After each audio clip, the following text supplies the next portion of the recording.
அனைவருக்கும் வணக்கம். ஓம் சாய்ராம். ஜெய் ஜெய் சாய்ராம். குருவே சரணம். குரு கடாட்சம்.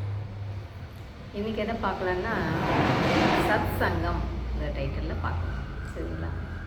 சத் சங்கம் கேட்பதனால் என்ன பயன் பார்க்கலாங்களா? இப்போது 2 நாளைக்கு முன்னாடி என் கிளாஸ்க்கு வந்த ஒரு லேடிக்கிட்ட பேசிகிட்டு இருந்தேன். நான் ஃபோனில் பேசிகிட்டு இருந்தேன். அவங்க வந்து கிளாஸ் அட்டன் பண்ணும்போது ரொம்ப மன அழுத்தமாக வந்தாங்க. கிளாஸ்க்கு வந்தப்போ போகும்போது மன அமைதியாகி போனாங்க. கேட்டேன், இன்னும் ஏதாவது டவுட் இருந்தால் கேளுமா அப்படின்னு சொன்னதுக்கு, கிளாஸில் இருக்கும்போது கேட்கும்போது, இல்லைங்க எனக்கு மனசு அமைதியாயிடுச்சு, எல்லா டவுட்டும் கிளியர் பண்ணிட்டீங்க அப்படின்னு சொன்னாங்க. சரிம்மா அப்படின்னு திரும்ப 2 நாளைக்கு முன்னாடி நான் ஃபோனில் பேசிகிட்டு இருந்தேங்களா, அவங்ககிட்ட கேட்டேன், என்னம்மா இப்போ பரவாயில்லையா, மன அழுத்தம் இல்லை தானே அப்படின்னு கேட்டேன். அதுக்கு அவங்க இந்த லேடி சொன்னாங்க, அப்பப்போ வருதுங்க, ஆனால் வரும்போது உங்கள் வீடியோவை போட்டு கேட்கும்போது மனசு அமைதியாகிடுது, ரொம்ப நன்றிங்க வீடியோ அனுப்புறதுக்கு அப்படின்னு சொன்னாங்க. அப்போது இதுலேருந்து நாம் என்ன தெரிஞ்சுக்கலாம்? எல்லாமே வந்து நாம் வந்து நம்ம மனசை அமைதிப்படுத்தினாலும் அப்பப்போ வந்து பக்கத்தில் இருக்கிறவங்களோ இல்லை சொந்த பந்தங்களோ யார் மூலியமாவது எங்களுக்கு ஸ்ட்ரெஸ் ஆகும் இல்லைங்களா? அப்போ என்ன ஆகும்? மன அமைதி கேடும் இல்லைங்களா? அப்போது என்ன பண்ணணும்? எதுக்கு நான் வந்து சத்சங்கம் கேளுங்கன்னு சொல்கிறேன். நீங்கள் வந்து தினமும் கொஞ்சம் ஒரு 10 நிமிஷமாச்சும் இதை கேட்கும்போது என்ன ஆகும்? உங்களுக்கு மனசு அமைதியாகிடும். அப்பப்போ வந்து மனசு அலப்பாயம்தான், மனசு பிறவி தானே. ஆனால் இதை வந்து நீங்கள் கேட்கும்போது மட்டும்தான் மனசு அமைதியாகிடும். பகவான்கிட்ட மனசுக்குள்ளேயே பேசிக்கணுங்க. நம்ம பேச தான் அழுகிற பிள்ளைக்கு தானே பால் கிடைக்கும்னு சொல்கிறாப்புல, உங்களுடைய கொஸ்டினுக்கு வந்து பகவான் வந்து ஆன்சர் பண்ணிடுவார். அப்பப்போ எது மூலிமா சொல்வார்? சத்சங்கம் கேட்கும்போது உங்களுக்கு உண்டான பதில் அதில் கிடைச்சிடும்.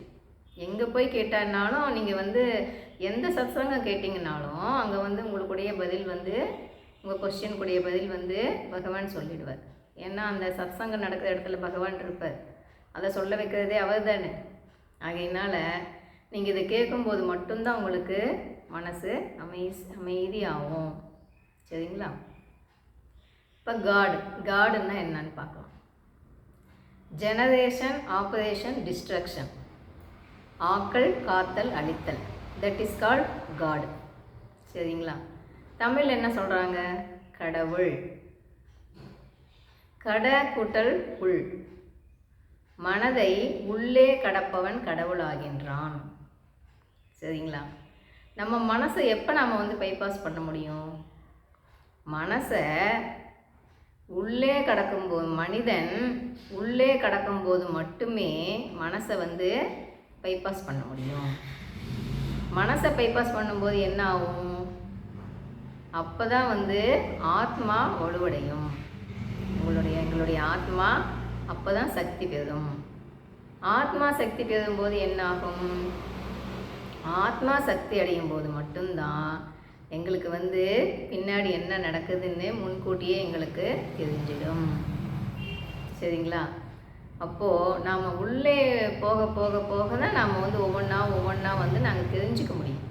நம்மளுக்கு வந்து முழு ஆற்றல் எப்போ கிடைக்குதுன்னா உள்நோக்கிய பயணத்தில் தான் நம்மளுக்கு கிடைக்குது. இப்போ வந்து ஏன் வந்து இந்த பள்ளி படிப்பை விட பள்ளி கல்வியை விட பள்ளி படிப்பை விட ஆன்மீக கல்வி தான் ரொம்ப உசந்தது, அதுதான் சிறந்ததுன்னு சொல்கிறாங்களே. ஏன் சொல்கிறாங்க? இப்போது பள்ளி படிப்பு படிச்சுட்டு எவ்வளோ பணம் கோடியாக சம்பாதிச்சாலும் ஆன்மீகத்தில் என்ன சொல்கிறாங்கன்னா 0 சொல்கிறாங்க, 0. இப்போ வந்து நீ பணமே சம்பாதிக்கலைன்னாலும் நீ வந்து ஆன்மீக கல்வியை தெரிஞ்சுக்கிட்டீங்கன்னா நீ ஹீரோ அப்படின்னு சொல்கிறாங்க. அப்போது இவங்களை ஏன் 0ன்னு சொல்கிறாங்க, அவங்கள ஏன் ஹீரோன்னு சொல்கிறாங்க? சொல்லுங்கள் பார்க்கலாம்.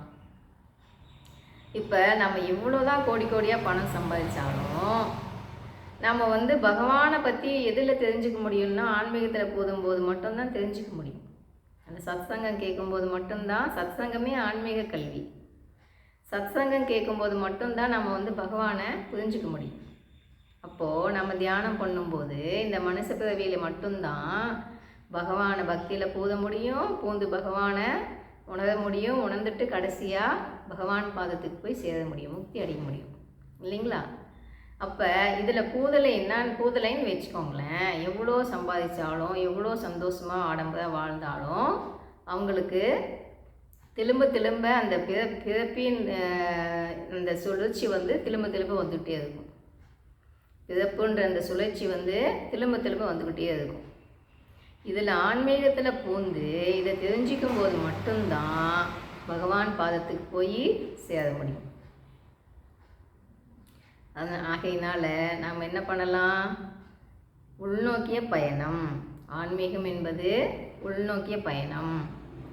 நம்ம உள்தேடல்னு சொல்லிட்டு உள்ளே நம்ம பயணப்படும் போது மட்டும்தான் ஒவ்வொன்றா நாங்கள் தெரிஞ்சிக்க முடியும். சரிங்களா?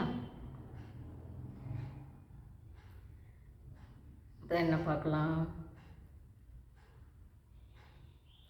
திருவள்ளுவர் என்ன சொன்னார்?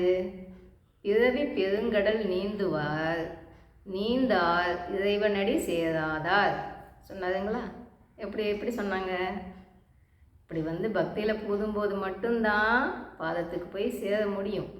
இல்லைன்னா முக்தி அப்போ தான் கிடைக்கும். இல்லைன்னா திரும்ப அந்த பிறவின்ற பெருங்கடலை கடந்துகிட்டே இருக்க வேண்டியது. அந்த சுழற்சி மீண்டும் எங்களுக்கு கிடைச்சிட்டே இருக்கும். இப்போ நாம் இதுக்கு முன்னாடி எப்படி இருந்தோம்? இப்போ இந்த முகம், இதுக்கு முன்னாடி எந்தெந்த பிறவியோ என்னென்ன முகமோ தெரியலிங்களே. அப்போ இதில் நாம் பூதலைன்னு வைங்களேன், திரும்ப அடுத்தடுத்த முகத்தில் வந்துக்கிட்டே இருக்கணும் இல்லைங்களா? இப்போ இந்த ஃபேஸ், அடுத்தது எந்த ஃபேஸோ அப்படின்னு வந்துக்கிட்டே இருக்கணும் இல்லைங்களா? இப்போ நாம் இதுக்கு முன்னாடி எப்படி இருந்தோம்? லைட் பார்ட்டிகளாக இருந்தோம். லைட் பார்ட்டிகள்னால் அந்த அணு எவ்வளோ சிறியது பார்த்தீங்களா? அதை விட அந்த டாட் அளவுக்கு ரொம்ப சின்னதான ஒளியாக இருந்தோம். சரிங்களா? அப்போ நமக்குள்ளேயே எல்லா சக்தியுமே உண்டு. ஆக்கல், காத்தல், அழித்தல் எல்லா சக்தியுமே உண்டு. அப்போது எப்படி சொல்கிறாங்கன்னா, இப்போ இடுப்புலேருந்து கால் முடிய என்ன சொல்கிறாங்கன்னா ஆக்கல் தொழில் நடக்குது. இடுப்புலேருந்து கழுத்து முடிக்கும் காத்தல் நடக்குது. இதிலேருந்து இந்த கழுத்துலேருந்து மேலே தலை முடிக்கும் அழித்தல் நடக்குதுன்னு சொல்கிறாங்க. நம்ம உடம்புக்குள்ளேயே இடுப்புலேருந்து கால் முடிக்கும் பிரம்மா, இடுப்புலேருந்து இந்த கழுத்து முடிக்கும் விஷ்ணு, கழுத்துலேருந்து தலை முடிக்கும் சிவன். சரிங்களா? அப்போது அழிக்கும் தொழில்னா என்ன? சிவன் என்ன பண்ணுறார்? சிவன் அஜ்ஞானத்தை அழித்து மெய்ஞானத்தை கொடுக்குறாரு இல்லைங்களா? அப்போ நாம் தியானத்தில் பூதும்போது மட்டும்தான், இந்த சத்சங்கள்லாம் கேட்கும்போது மட்டும்தான் நாம் பகவானை புரிஞ்சிக்க முடியும். உங்களுக்கு எவ்வளவோ குழப்பமாக இருந்தாலும் சத்சங்கம் கேட்கும்போது உங்களுக்கு மனசு அமைதியாயிடும். ஆகவே பகவான் சொல்கிறாப்புல தினமும் சத்சங்கம் கேட்போம், மனசை அமைதியாக வச்சுக்குவோம், ஆரோக்கியமாக வாழலாம். மனசு அமைதியாக இருந்துச்சுன்னாவே உடம்பு நல்லா இருக்கும் ஆட்டோமேட்டிக்காக. சரிங்களா? கேட்டதுக்கு மிக்க நன்றி. பாய்.